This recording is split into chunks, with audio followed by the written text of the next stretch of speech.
Le Nigeria, la plus grande économie d'Afrique et le pays le plus peuplé du continent africain, va rejoindre la zone continentale africaine de libre-échange. L'accord vise à stimuler le commerce intra-africain et à créer le plus grand bloc commercial au monde. Le pays n'a pas encore signé l'accord lancé en 2018, mais dans un tweet mardi soir, la présidence a annoncé qu'elle signerait l'accord ce week-end lors du sommet de l'UA au Niger. Hormis le Nigeria, seuls l'Érythrée et le Bénin ont choisi de ne pas rejoindre la zone. La SLEC, lancée le 21 mars 2018 à Kigali au Rwanda, est la plus grande au monde depuis la création de l'Organisation mondiale du commerce. Elle a pour objectif de créer un marché unique continental pour les biens et les services avec libre circulation des hommes d'affaires et des investissements.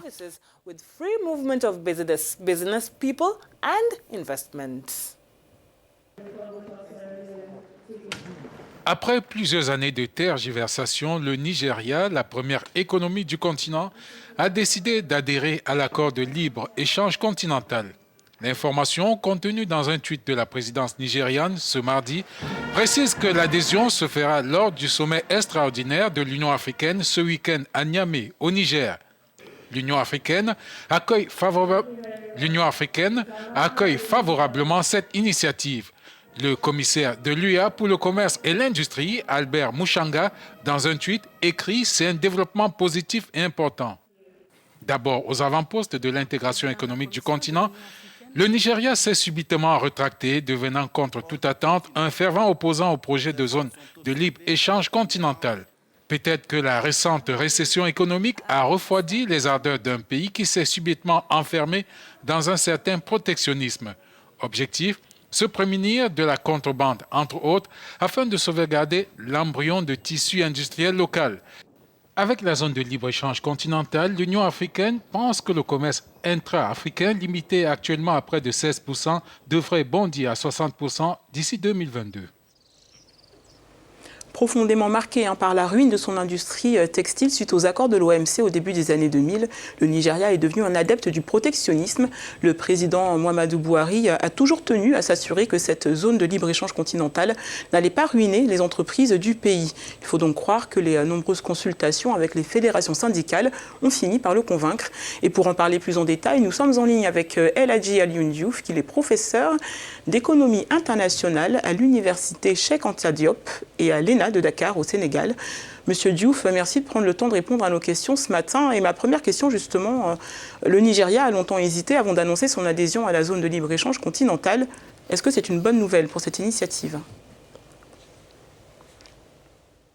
Oui, c'est une très bonne nouvelle. On s'y attendait un peu depuis quelques mois. En fait, ceux qui suivent un peu ces questions-là ont entendu le président s'exprimer, par exemple, dernièrement, le 27 juin dernier, lors de la réception du rapport sur l'étude d'impact de la zone de libre-échange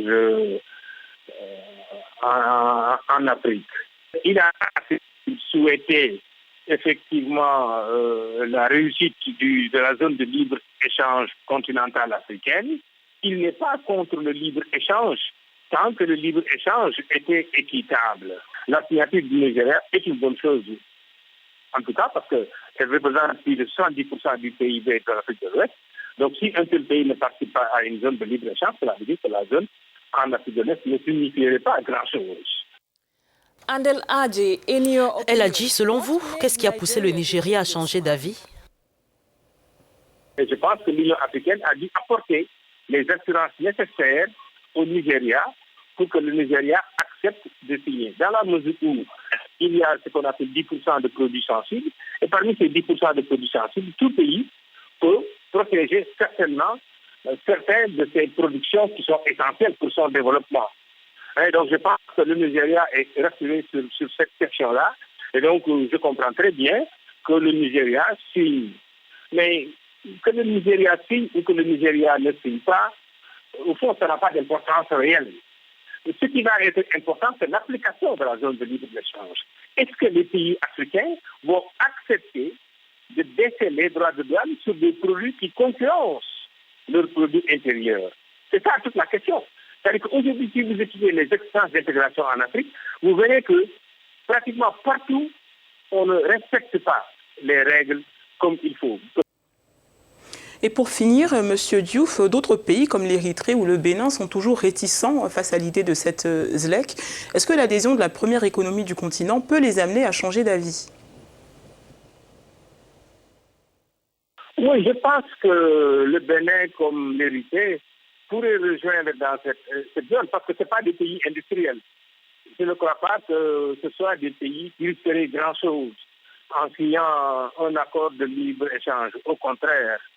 Mais je pense aussi que peut-être ces pays n'étaient pas prêts au niveau peut-être de protection économique à signer un tel accord. Donc on peut comprendre leur réticence, mais je pense que l'adhésion, en tout cas du Nigeria, pour un pays comme le Bénin qui commerce beaucoup avec le Nigeria, je pense que ça pose plus de problème. Je pense que le Bénin va adhérer comme le Nigeria va adhérer, parce que le Bénin a une connexion avec le Nigeria qui est très importante. Merci Monsieur Diouf pour toutes ces précisions. El Hadji Alioune Diouf, professeur en économie internationale à l'Université Cheikh Anta Diop et à l'ENA, qui nous parlait depuis Dakar au Sénégal.